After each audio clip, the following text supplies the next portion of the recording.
Welcome to our March Spring Breakfast. Thank you for joining us. We're really excited for another opportunity to share really great information with you about cool stuff going on in the environment around Fairfax County.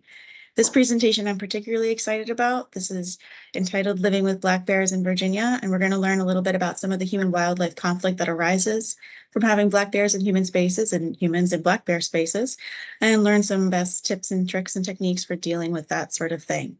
So just for a little bit of setting the stage today, we're going to have some speakers from Fairfax Master Naturalists who are all very knowledgeable and excited to share some information with you today. My name is Ashley Palmer, and I'm the Communications and Education Specialist at the Northern Virginia Soil and Water Conservation District. And I will be your MC, chat moderator, technical difficulties person today. And then with that, I will go ahead and introduce our speakers. We have 3 speakers today from the Fairfax Master Naturalists. We have Sarah Mayhew, who is the president of the Fairfax Master Naturalists, Joe Dumbia, who is the Outreach and Diversity Chair of the Fairfax Master Naturalists, and Peter Mecca. So from here, I'll go ahead and turn it over to our lovely presenters. Thank you, Ashley. Welcome, everyone. We are glad that you're here to listen to a little program and hopefully learn a little bit about what the Virginia Department of Wildlife Resources is doing to help manage the black bear population in the Commonwealth, but also to share some information on human bear interaction within the state. As Ashley mentioned, I'm Peter Mecca, one of the team members of this group, and we have 3 additional people with us. Joe will follow me with part 1, which is the bear biology, if you will. And then she will introduce Sarah, who'll talk a little bit about human bear interaction. And behind the scenes, as Ashley pointed out, is Marilyn Parks, who's going to manage us as well as deal with, share some resources with you in the chat box. So again, we thank you for coming with us. Now, the title of this is DWR Living with Black Bears Project. And you might be wondering, well, why are we talking about black bears in Fairfax County? Well, next slide, please. If you look at this slide here, you'll notice that it presents very nicely the number of calls that DWR has received from basically 2020 to September 2021. And if you focus specifically on Fairfax County, which is in the upper right hand, you'll notice that there's a pretty large increase. There's I should say a large amount of calls that they have received with respect to black bear interaction. Prince William County is also associated with a high incident, as well as our next door neighbor to the west, Loudoun County. And so because of these increased in calls by state residents, especially within certain counties, the Virginia Department of Wildlife Resources felt a need to develop some kind of a outreach program to educate the public on how to know and understand and what actions might be necessary for them should they encounter bears in their community, in their yard, or even camping. So we, as a group of Fairfax Master Naturalists, next slide, please. We have decided to help the Virginia Department of Wildlife Resources with that outreach effort and partnered with them to bring this particular program to you this morning. Now, before I turn it over to Joe to talk a little bit about bear biology, let me put in a plug for Virginia Master Naturalists, if I may. The 4 of us, Marilyn, Joe, and Sarah, and I are all members of the Fairfax Chapter of the Virginia Master Naturalists. And we fall under the umbrella of the Virginia Master Naturalists, which is housed within the Virginia Cooperative Extension, which in turn is physically located at Virginia Tech, but it's in partnership with some other organizations such as Virginia State University, USDA, etc. But our organization in general, and specifically in the Fairfax chapter, is to provide our mission is to essentially to educate, provide service, and to the citizens of the Commonwealth with respect to our natural resources, because we're blessed with all types of natural resources within the Commonwealth. So one of the things that we do is to help provide a natural resource education to our communities. In this particular case, those of us living in Fairfax County. So this program that we're having and that you've joined us this morning is just one example of natural resource education. We also perform service, as I mentioned, in some citizen science projects. I personally am involved with Ashley at the Northern Virginia Soil and Water Conservation District with stream monitoring, because the data that Ashley collects is used by internally within the Soil and Water Conservation District, as well as shared with other organizations, and including the state. And our main mission is to help the citizens of specifically Fairfax County to become stewards for the natural resources within our Commonwealth. So next slide, please. If you would really like to learn more about Fairfax Master Naturalist chapter and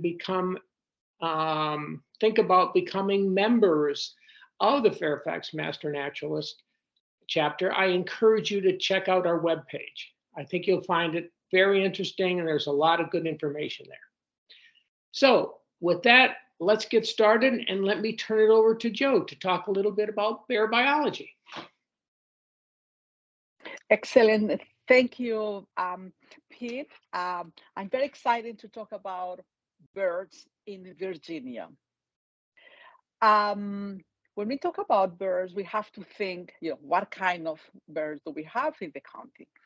And it was very interested on this an interview, a survey that was conducted to see how much we, the people of the Commonwealth, know about these creatures.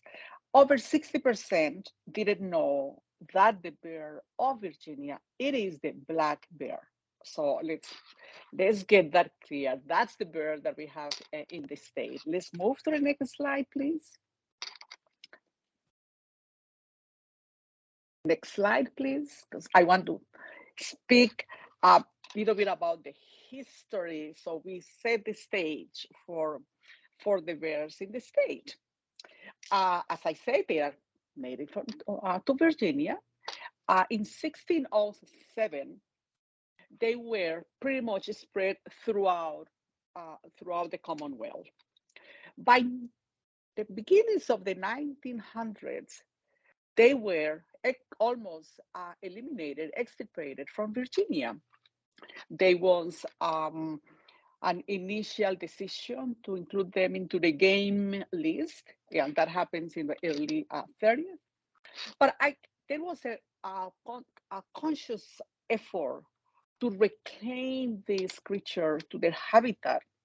And so confined efforts, sort of harvest regulation, habitat protection, bear management, the state managed to bring the population more or less to the status quo level, sort of the expectation of the bear population in the state. If we move to the next slide, we will see on this map that pretty much, we are in bear territory, no matter where you are in Virginia. So you are really in bear territory. If we move to the next slide, we will see some basic reference about the habitat and the requirements for their subsistence. And like any other creature, food and water, are basics. And so, of course, they are not different from that. But they also, for the conditions for their habitat, they need escape cover and then sites. So the habitat that they are basically looking forward will be areas that have combination of mass producing trees. And here we are talking about massed acorns and seeds from walnuts and others. Early succession habitats, the age of these succession habitats, and areas there is a stream side management. So these areas are typically when they are going to be located. If we move to the next slide, we will look a bit about their eating habits. You know, these creatures are large creatures. They can weigh over 500 pounds. So, you know, you have to eat to be able to maintain that weight. If you are in the fall, in the summer fall, going to the denning time, they will have to eat much more because they will have to store food as through protein and as fat, you know, to withhold the process. And so, but then what do they eat? Well, they are omnivores. They eat anything, but they privilege the diet basically through vegetables. And so it is the fruits, it is the berries, are the grasses. And so this is pretty much what they concentrate. But they, since they are omnivores, you know, in case of need and whenever there is availability, they also go for small mammals. They go for prey. It's all, let's say, rodents and fawns will be also, you know, an appealing meat for them. So we can move to the next, please. And as I was saying earlier, you know, when we come on the fall time, which when it is the likelihood of finding them closer to the areas, you know, so the urban, semi-urban areas where we are located, then we just have to realize that, as I indicated earlier, they are, you know, craving for food. And so whenever all of this availability, they are going to be there. You know, we are talking about the eat fruits, you know, in addition to the must. Anything that looks, tastes, and smells like apples, cherries, peaches are going to be an incredibly great, of great appeal to them. So the way how it is managed and whatnot, which that's what we are going to be speaking later, is important, taking into consideration what are the eating habits. If we move to the next slide, then what we are really focusing on here, it is this relationship that has been established between bears and humans. They have this ability of habituation, which it really means how much one species can get accustomed to the people. Bears have that ability, and their ability, it is because they very cleverly had made the connection. Where there is people, there is food. And since they go so much for the food, then they have developed, you know, that link and that connection. They are not, so that they are not afraid when you know, we are in the area and the vicinity. So they need to feed themselves a lot. They need to eat. We humans have food, and so they follow us. And so to be able to sort of establish certain rules of the game, the state has set certain standards and practices. And if we go to the next slide, then we will see what is the regulation that has been established by which we are forbidden as humans to provide food, even intentionally or unintentionally. So the effort and the need for us to mind, you know, the unintentional possibilities, it is also under this regulation. If we move to the next slide, we can see a little bit of sort of a macro level, the distribution of the population on the acknowledgement that they are spread in all areas, but the areas that they privilege the most are the Blue Ridge Mountains, obviously. I can picture that in my head, the mountains, the bear, this kind of thing. The Allegheny Mountains as well, and the Great Dismal Swamp in the southern western part of the country. But let's bear in mind that they are really pretty much in all areas. If we move to the next slide, we can cover a bit about population management, because DWR, to be able to increase the population, to be able to follow the presence of the bears, have developed management schemes. In fact, there is a black bear management plan which is developed and is updated as time goes by. And basically, if we move to the next slide, I can share with you some of the elements that are contemplated and are considered in this management plan. On one hand, we have what it is called the cultural carrying capacity. And so this is pretty much what we humans can stomach, on the proximity to the creatures. But there is another element that is fundamental and it's paramount to a sound management. And so it is the biological carrying capacity. What is the ability that the ecosystem has to be able to accommodate them? And in the process of developing and establishing the management scheme, these two elements are considered. So in a way such that the impacts on the habitat and the species are taken into consideration. Do they have enough areas to be able to roam around, enough space for them and whatnot? Touristic considerations. Bears have appeal, have areas for people to go and identify them, to photograph them. They are charismatic species, and we definitely like to know that they are around, within conditions, within safe distance. But we have what are the conflicts, and how we can tolerate the present, as human beings. And so, for hunting purposes, also, what is the balance in the predator and prey option? So these are all factors that are taken into consideration to develop the management plan. And since we sort of have said the macro stage and how do they function, how they operate and whatnot, I think that is very important then for us to know what happens if we encounter one.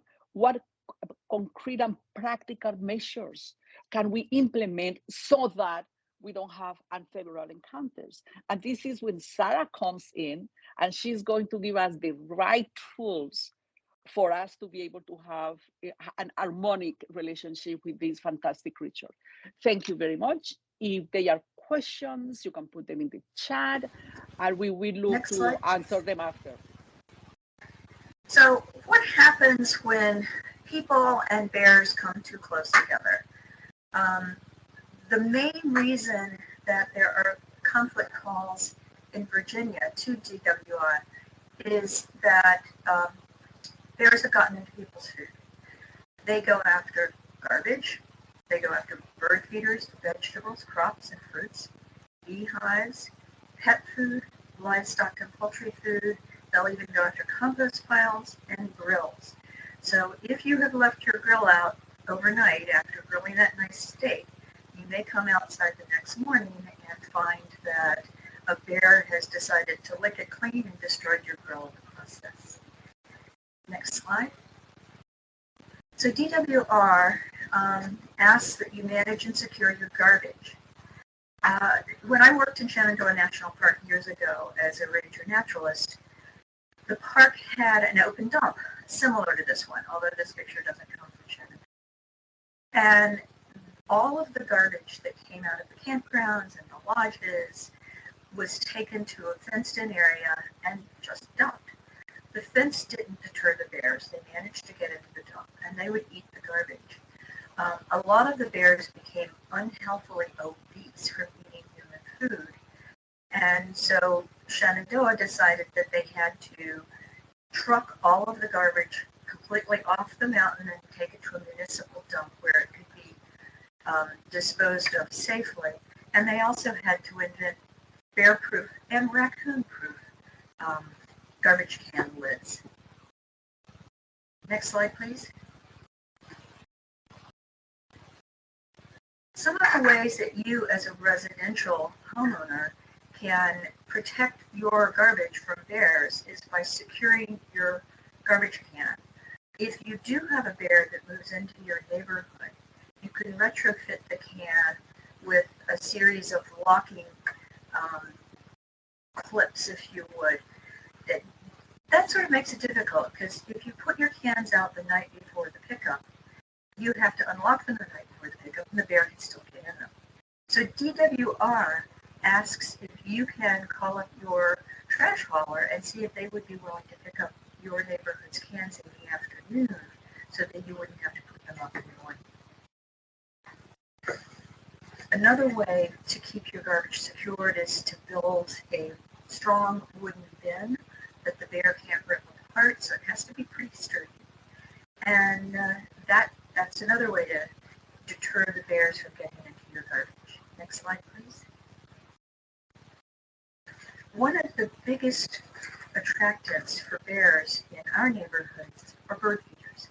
And in Fairfax County, a lot of the calls that a bear has come through a neighborhood are generated by bears taking out bird feeders.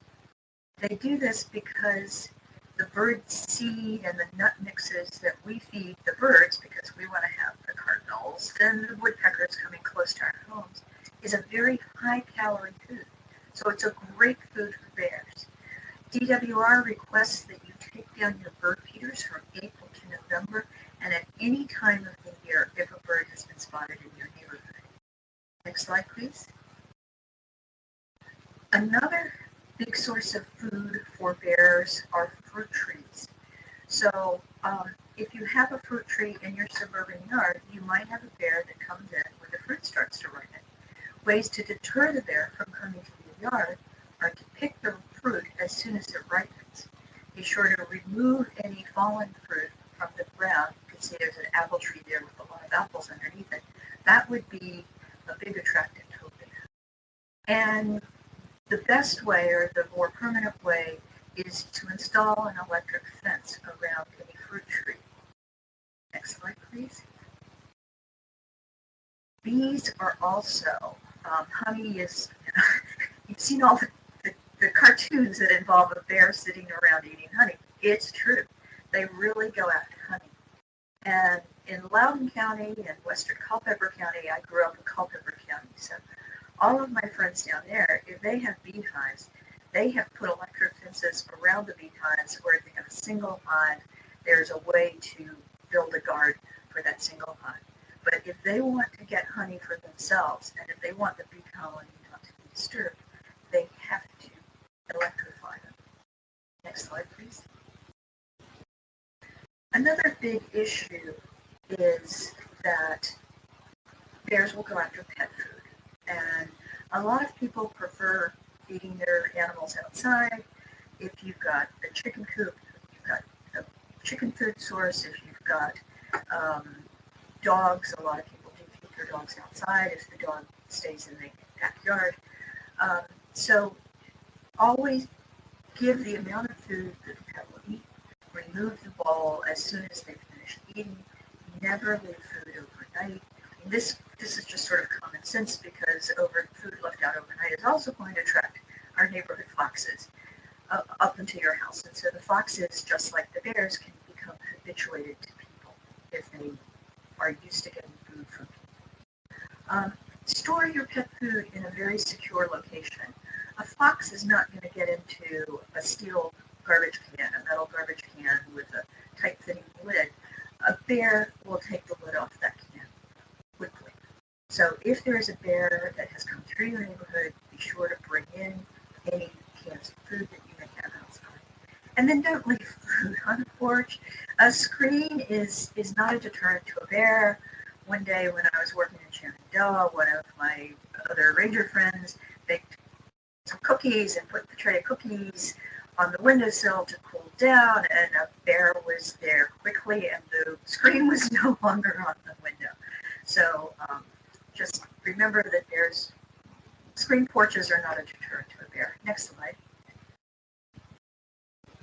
Once you've secured all of the food sources in your yard, you may find that the bear still comes around. And that is because a bear develops knowledge about where there are food sources, and it will have a little route that it takes. And sometimes it may take a day to walk around the route. Sometimes it may take a week or two for that bear to walk around the route of known food sources. So the bear will circle back around to your yard periodically to see if that bird feeder is still out there, to see if there's another food source that it had previously been able to find. So you have to be vigilant. You could, if you slip up once, say you put your bird feeder back out 2 weeks later, and the bear shows up 3 weeks later, that bear is going to know that your neighborhood is a good source of food, and it's just going to keep coming back. So you really have to be vigilant. If you have a bear in the yard, there are a lot of things you need to be careful of. First of all, you come around the side of your house and you see a bear. Do not run. Black bears associate running figures with food, with a prey species that they might be able to kill and eat. So you don't want to run. What you do want to do is sort of calmly make yourself known. Make some noise, but don't use a high-pitched voice. Don't scream in a high-pitched voice, because the bear associates high-pitched noises with prey. The squeal of a mouse, the scream of a rabbit. So you want to keep your voice low, and you want to raise your hands and make yourself appear as large as you can while you back away from the bear's presence. Usually black bears are not aggressive. They won't chase after you. They're not a problem as long as you don't come between a mother bear and the cubs. So you should also, before you start backing around, scan the area to see if there are any cubs around. And that's because the cubs usually don't stay right with the mother. They may be a little bit away. So scan the area, then back away slowly, talking to the bear, making noise. And that way the bear will be aware of you and not view you as a threat. Black bears very, very rarely will charge a person. Sometimes it's a fake charge. They'll stamp their feet. They'll come running at you for about 2 or 3 yards and then stop. That's just a bluffing tactic to get you to leave the area. So you don't need to be terribly worried about that. But the one technique that you may have heard about grizzly bears is if a grizzly bear attacks, you should lay down and play dead. Don't do that with a black bear. Different animal. They don't view a prone person as less of a threat. So if you do see a black bear, try to leave the area. And if the bear actually does attack you, fight back. Don't play dead. That doesn't work with black bears. Next slide, please. Probably, if there's a bear in Fairfax County, you're going to hear about it from your neighbors. Because if a bear shows up in somebody's neighborhood, everyone gets excited. It's posted on Nextdoor, you call your aunt and uncle to come see, because it's such a curiosity still in our area. That's not going to be helpful for the bear. And what would be helpful is for you to tell your neighbors, we need to back away from that bear. Go home and get your binoculars. Watch the bear from a safe distance. A safe distance is 50 to 100 yards away from the bear. Think the length of a football field. Get back away from the bear. That way the bear won't be scared, and it will eventually come down and go on its way. If the bear is in a tree, if it's found already in the tree, it could have been feeding on fruit or berries from that tree, or it could have already climbed the tree because it's afraid. So the best thing to do is to give the bear its space, leave it alone, and eventually the bear will climb down from the tree and go back off into the woods and keep going on its route. If for some reason your neighbors are not willing to listen to reasonable bear behavior points and they won't get away from the bear, then it's time to call law enforcement, to have law enforcement get the people to back away from the bear. Next slide. One of the situations that arises every year is that somebody will see a bear cub, and they assume that the bear cub is an orphan because they don't see the parent bear right with it. Mother bears will leave their cubs alone in what they view as a safe place while they go off to feed for several hours at a time. So the fact that a bear cub is alone does not mean it's been abandoned. If there's a bear carcass around close by, at that point you can call DWR and say, yes, there's a bear, the mother bear has been killed, so come get the cub. Otherwise, check on that bear for a day or two. Never feed the bear, never approach it, but just sort of check on it. Take your binoculars, look around that area, see if the bear is still there.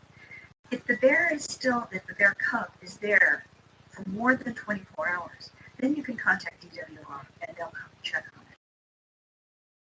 Next slide. And finally, another question that we often get is when a bear comes through a Fairfax County neighborhood, everybody says, well, it doesn't belong there. So DWR should come and relocate the bear. Relocation is not a good option. First of all, it doesn't solve the original problem of the food source being in the area, which is why the bears come to check it out. There may be other bears in the area, so taking one out isn't going to solve the problem. Also, bears can travel hundreds of miles and return to a new known food source within weeks. Shenandoah National Park used to trap bears that would become nuisance bears in campgrounds. And they would truck them from Shenandoah National Park on the Blue Ridge over to the Allegheny Mountains. The bears would be tagged with an ear tag, and those bears would be back within a couple of weeks. So it just doesn't work. The bears know how to get home to their home territory. And finally, a lot of bears that have been relocated are often hit by cars or killed by the resident bears in the area they were relocated to. So it's not a humane solution. The best solution is to just get rid of the food and the bears will move on. One of the other things I haven't said, and Joe didn't mention, is the bears that have been seen in Fairfax County for the last couple of years are all young male bears. So they stay with their mother for over a year. And then the mother, after she has a new set of cubs, will eventually tell the teenage cub, go off, go find your own area. And those are the bears that tend to wander out to the edges of the bears' ranges. So they come into Loudoun County, and some come into Fairfax County, looking to set up a new range where they can find enough food to sustain them. So if we don't feed them with our human food, they'll keep moving until they find a place where there is natural food. Next question. Next slide.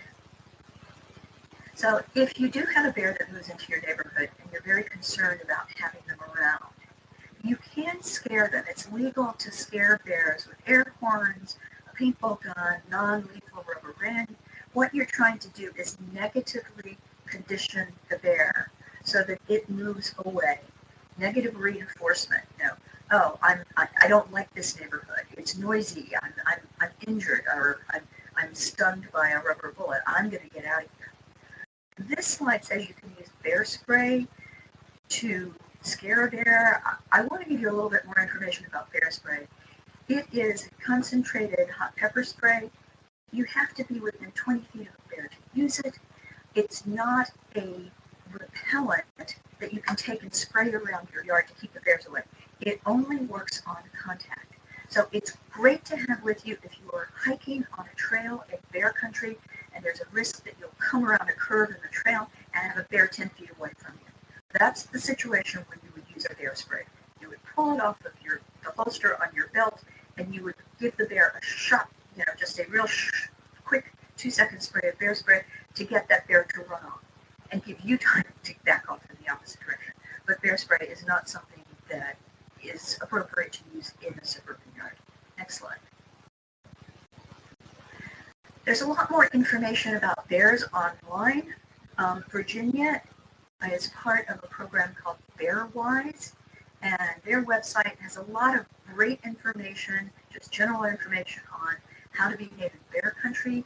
So I recommend that if you're looking for more information, you check out the BearWise website, and also the Department of Wildlife, next slide, please. Department of Wildlife Resources has a lot of very practical resources information on their website, such as how to set up a fence around your vegetable garden if you find that a bear has come in and decided to take out those raised beds that you installed during COVID. They also have information such as this diagram showing how to protect a beehive. So they're a great resource for sensible information on how to live with bears. Next slide. So do you, the audience, have any questions? We'd love to take questions at this point. Or if you've seen a bear in Fairfax County, tell us about it. Thank you. Thank you. That was a lovely presentation. That was really great. I know I learned a lot. I think others did as well. So put your questions in the chat. I think that was said at the beginning, but just remind you, the little conversation bubble is the chat. We did get a couple of questions, one of which was talking about your bird feeders, and this person wondered if it was possible to educate the public that instead of having a bird feeder, they could have native plants, which are nature's bird feeders. Do you think that that's a good solution to that problem?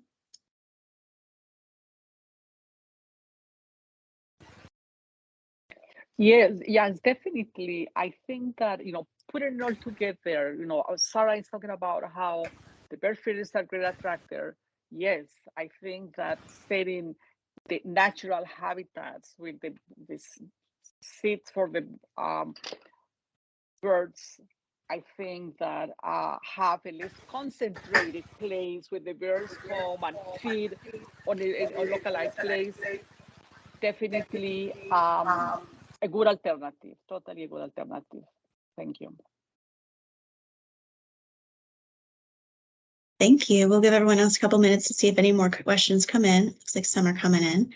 One came in that Peter answered, but someone wanted to know what was the average weight of the adult male and female. And so Peter said that adults usually weigh around 200 pounds and some weigh up to 600 pounds, but the males are heavier than the females. And they also asked, how long does it take for a bear to grow from a newborn cub to an adult? Typically between 3 and 5 years, from baby to being adult, mature bears, between 3 and 5 years.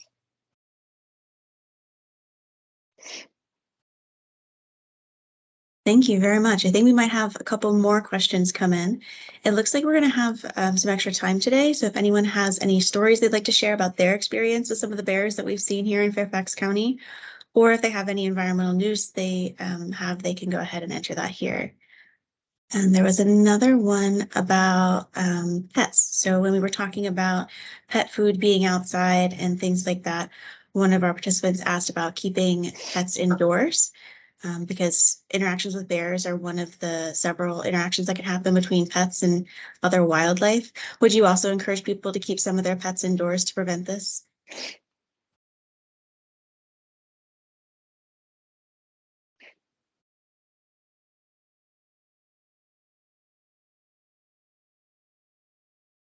I think we got some nods on that one.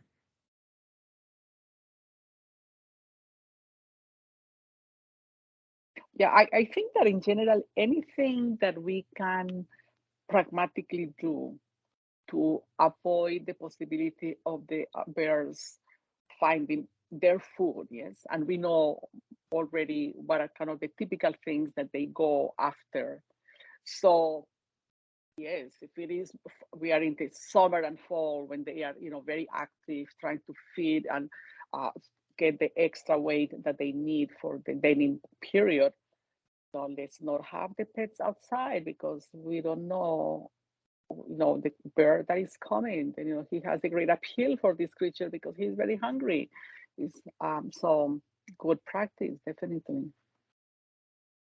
Thank you. We do have a lot more questions coming in now. That's great. So one is asking about the average lifespan of bears. And I know Pete mentioned, or no, Sarah answered that one and said that they can live up to 30 years in the wild, but the first year mortality is about 20% in Virginia. Can one of you elaborate a bit more on why the first year mortality is 20% or why it's so high?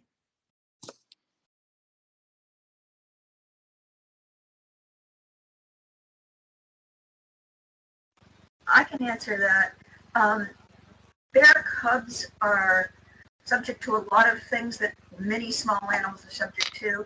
For example, if there's a period of time when they have difficulty finding food, they could die of starvation. If they don't get enough weight build on that first winter, they're young, they're subject to dying of hypothermia, just like people would. In addition, young bears are small enough that they can be food items for coyotes and for bobcats. So there's some predation. A young bear, if the mother bear is away, and as we said, the mother bears will leave the young alone while they go off and feed. And so a coyote, if there's a pack of coyotes that comes through, that baby bear may not last, may not survive. Perfect, thank you. And then we had a question come in about mange. The question was, how are bears doing with mange? I know that's been a challenge in recent years.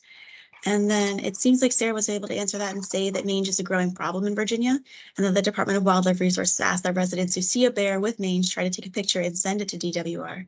For those of us that might not be familiar, could one of you describe what mange is and why it's a problem briefly?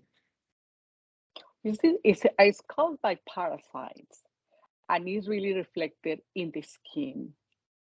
So it is very easy to identify the condition because you have, scar, pale, that there is no fur. So that is a very visual indication that this animal may be carrying the mange condition.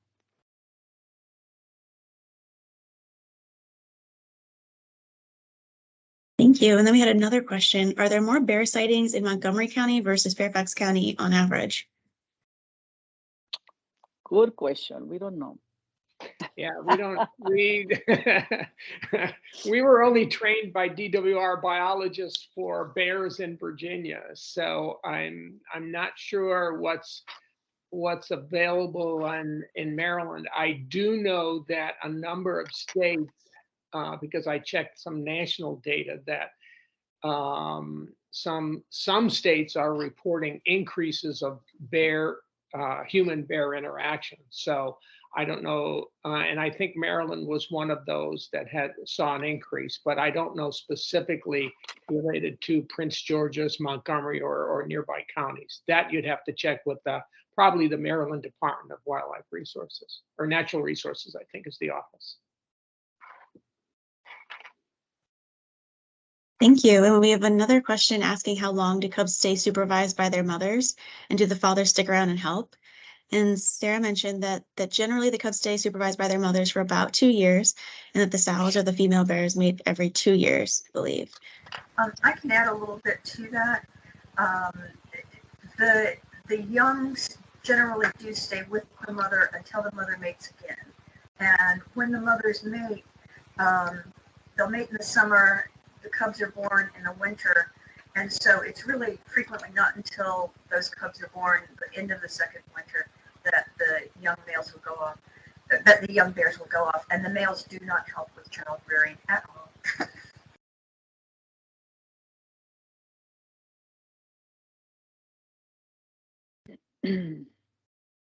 Thank you. I'm looking to see if we have any other questions come in. It looks like we don't have any right now. So for those people who are frustrated by the presence of bears, for example, I am a beekeeper out in Loudoun County, so I am aware that the bears are concerned. They have not yet found my hives, which is lovely, but I know that, one day if they do, then I might have to invest in an electric fence. But for some people who might be frustrated by bears, why would we want them here? Like, what are good things that bears do, and why are they important to our ecosystem?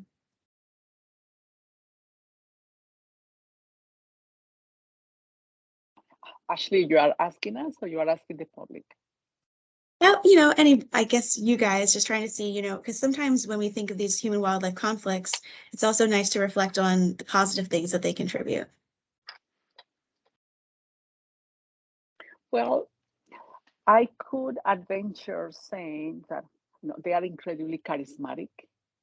We like to see them they fulfill a purpose in the ecosystem. Yeah, this is their territory.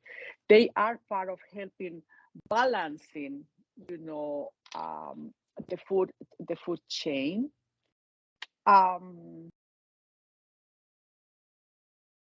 They are a source of tourism, which is an economic benefit for the society.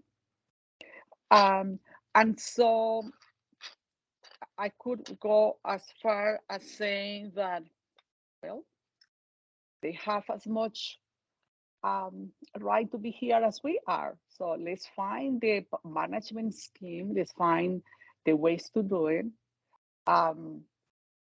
They come here because they need food. You know, they don't come after us humans to do anything, any harm or anything like that. So let's maintain our practices and let's enjoy them. Who doesn't like a bear? Come on, yes. So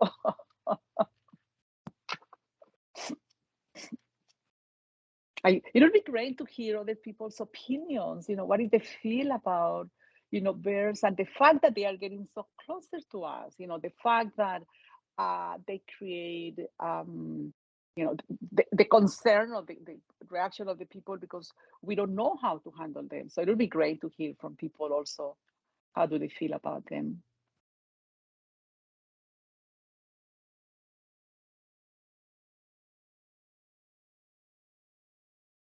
Well, if we encounter one, you have tools now. So you know the rules of the behavior to be able to help others, to have good practices.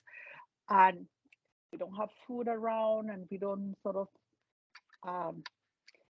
invite them, then we would keep them in their territory and then we go and visit them rather than they coming to visit us. As Joe just mentioned, bears have a vital role in the ecosystem with respect to their predator behaviors, to maintaining control in the food web, if you will. But one of the things, I'm going to switch a little bit and say, because of the behavior of bears, specifically their ability to reduce their temperature, reduce their bodily functions, because some scientists don't really classify bears as true hibernators because they don't significantly drop their temperatures and so on. That's just one criterion. But because of their ability to do that, the medical people are looking at that behavior and trying to figure out, are there some ways we might be able to use that ability that bears have to reduce bodily functions, temperatures, that we might be able to develop some medicine or some drugs that we can develop to help people who have serious injuries so that they have time to heal with their injuries. So they're looking at that and saying, so that research is continuing to look at possible benefits of what bears do, as well as can we use that information to help in the development of treatments for individuals who may have received really debilitating diseases or the result of injuries or whatever. So that's another reason we need to learn from nature, if you will.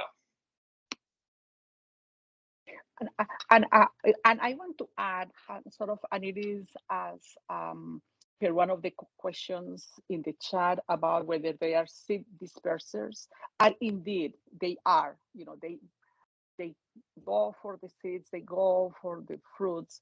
So another ecosystem function of the birds are being seed dispersers. Yes.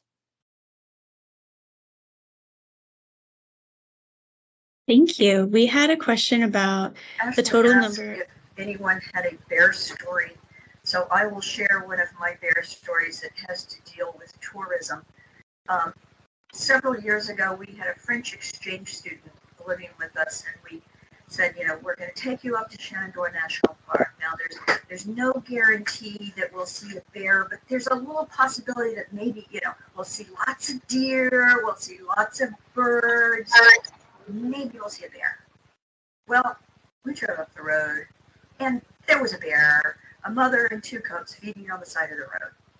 All of us were thrilled. We told him how really rare this was and how lucky he was to see a bear, and it was just such an amazing experience that, he got to see a bear in Virginia. 2 years later, the same student came back after he finished high school. He was coming back on a trip as a college student to the U.S. and visiting all of the people he had met before when he was here, and he stayed with us. We drove up to Shenandoah again. We're driving on the road, and there's another bear. This kid was a magnet for bears. I drive up to Shenandoah lots of times. I don't see bears. We put him in the car. He sees them every time. He thinks they're a common animal to be seen in Virginia.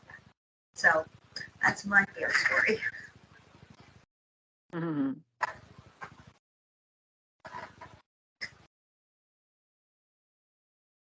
We did have a question in the chat about the total number of bears in Virginia. And then Marilyn answered that the National Park Service estimates there are more than 900,000 bears living on this continent today, and about 5,000 to 6,000 of those in Virginia, with the largest populations in the Great Dismal Swamp, the Blue Ridge Mountains, and Shenandoah National Park and adjacent national forests, and the Allegheny Mountains. And then someone else mentioned that they and their wife saw a nanosecond of a bear on the Appalachian Trail about 20 years ago near Old Rag. So that's their bear story. And then one comment was that a concern is that in Fairfax County, the general population is not very educated about black bears, and that they recommend sharing the provided links and resources that we have with one's neighbors and HOAs. The flyers that we've put in the chat here, the Bearwise flyers, are great resources. Please share those widely. And you're right, I don't think a lot of people know a lot about black bears, which is why we're really grateful for our speakers today who were able to share some of that information. And let's see if any other questions come in while we're thinking about the great information you gave us. My bear story is that I spent a semester studying at the Smithsonian out in Front Royal, and every one of my 31 other classmates had seen a bear on campus. And I was there for 6 months almost, and I did not see a single bear. And even though I still travel to that area, all of my classmates have seen them, but I haven't seen them yet. So I'm looking forward to viewing them from a safe distance of about 100 yards away. With that question about contacting other organizations, HOAs, I would encourage the participants in our audience today to let others know that information is out there on how to deal with black bear human interactions. Okay, we've had a lot in Fairfax County, specifically Oakton, Vienna, Burke, and Tyson's area. So one of the reasons that we approached Ashley, and she was so kind to invite us, is because of these local interactions. So we hope that those of you who attended this presentation would also sort of be ambassadors for us to let others know that, hey, there are individuals in the county that can share information with you, and there are some great resources, Bearwise resources from the Virginia Department of Wildlife Resources that can also provide information on that. And those are available in English and Spanish. So we hope that you are enlightened and encouraged to also participate in helping us educate the citizens of Fairfax County regarding this. I'm going to turn it back over to Ashley. We haven't had any other questions in the chat, and it is now officially 10. So we want to thank everyone for joining us today and for participating in this webinar. We've had some great questions coming in, and we have a lot of thank yous coming in the chat as well. This is really educational. So thank you very much to Sarah and Peter and Mecca, or Sarah and Peter and Joe, for presenting to us. We really appreciate it.